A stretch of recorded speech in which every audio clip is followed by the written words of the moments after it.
Ito po yung tableya na nabili ko sa Central. Ayan po. Ganito. Yan po ang lalagay natin sa ating champurrado. Ayan. Guys, ilalagay na po natin ang ating tableya. Ayan po siya. At ayan guys, hahalo-haloin na natin siya. Ayun. So, bali, nagkulay champurrado na siya guys. Ayan. At yan na nga po guys, ang ating champurrado. Ayun.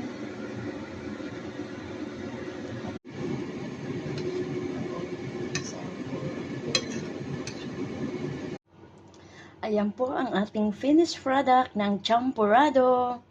Ayan, napakadali lang po siyang gawin. Basta mayroon kayong malagkit na bigas.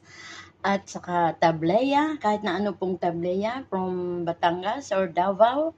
Ayan po. At pwede